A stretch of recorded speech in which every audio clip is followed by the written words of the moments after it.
So here's the last of the drawings you have to make for the train body or for the whole miniature train project. This is an assembly drawing. I'm going to show you a couple of hints on how to get these drawings made and maybe a reminder or two, and then I'll let you get to work on it. So I'm going to go here to train body. Actually, first thing I have to do is I have to go to my home and I have to do an assembly drawing. So I start a new assembly drawing, and I'm going to hit place, and I have to go and find where my parts are, and my parts are here. My drive, IED, miniature train, and the first thing I want to put in is the train body because that's the base of everything. So I'm going to take a look at this isometrically here, and just going to place that, and then I can hit escape. Now I'm going to just look at my drawing here, and I see that the second thing that I actually placed in here was the train wheel. So the train body is going to be the first thing in the list because that was the first thing I put in. Train wheel will be next.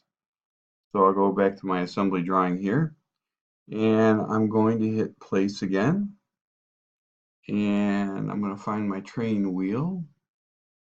Here it is down here, and I'm going to say OK. And I'm just going to place it. And I only like to place one thing in at a time. I could put in all four of these wheels and then do the constraints, but it's kind of a little bit painful to do that.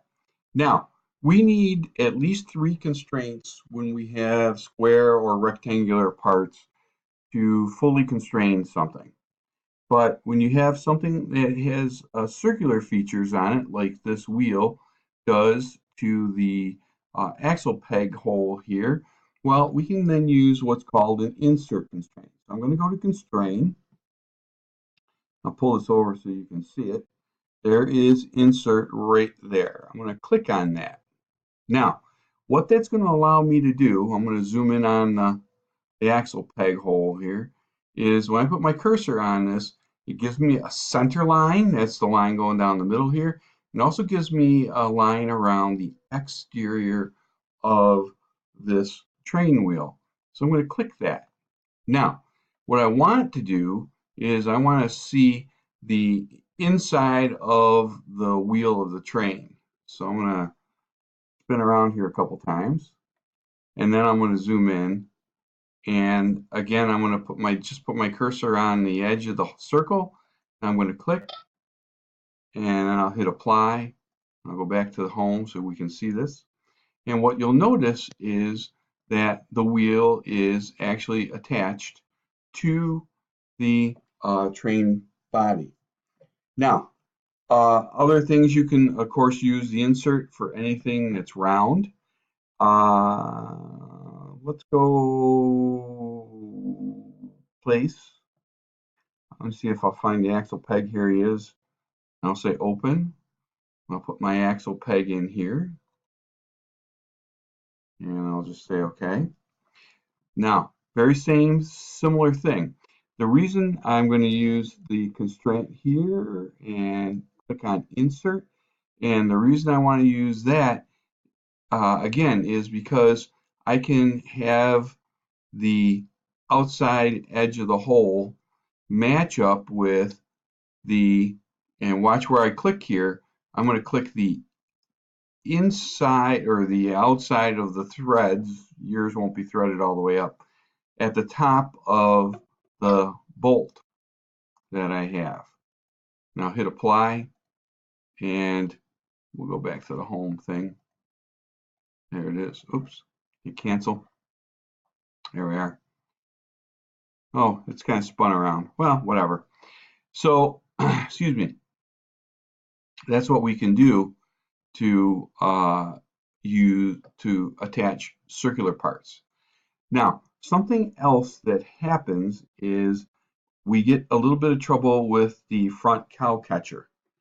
So I'm going to place my front cow catcher And again, I'm going to hit open, and I'm going to just put the cow catcher down and hit escape.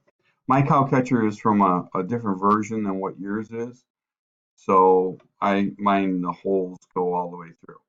Now with the cow catcher, what I can do is I'm going to use the rotate tool here. Let's make this a little easier. There we go. Okay. I actually want, with the cow catcher, I'm going to use two constraints here.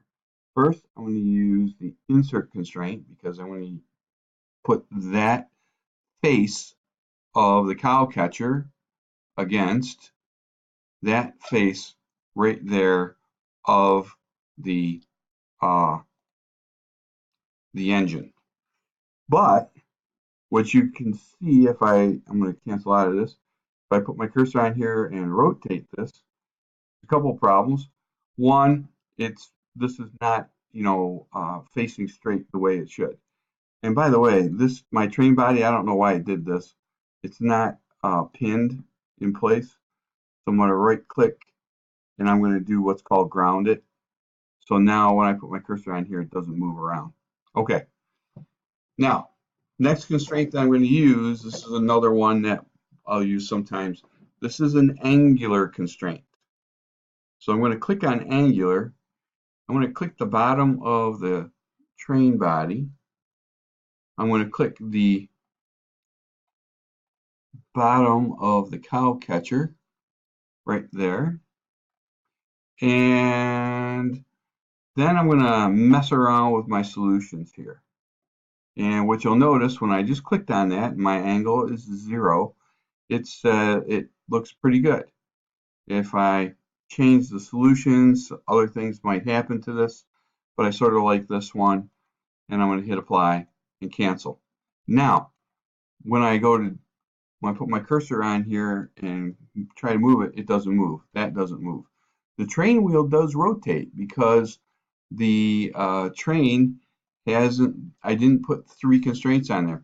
I only put 2 constraints on when I use the insert tool.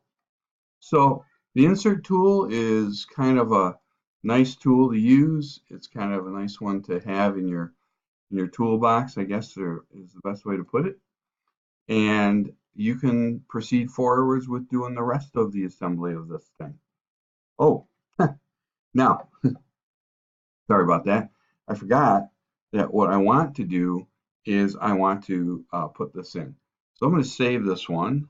Save. I'm going to save this as demo. You should save yours as miniature train. I'm going to save mine as demo because I'm demonstrating how to do this. So I'm going to go back to my drawing now, and you will have filled all this in. And by the way, you're going to put this in at a scale of 1 to 2. Now, mine is kind of big here, so I'm going to change my scale to 1 to 2. And it's also turned incorrectly because something happened weird while I was doing the work on this. And you're going to need to put bubbles on here. Those are on annotate balloon. Simply put your cursor on the part. Just click through those messages. Left click and right click. Here's the train body. Left click, right click, continue. And you'll do that for all the parts. Left click, right click, continue.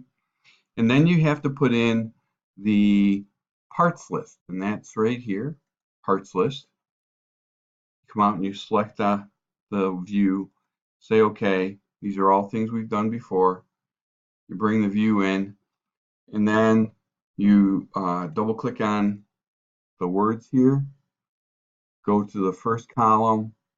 We're going to remove the word description and hit apply and okay, and that makes our parts list nice and concise.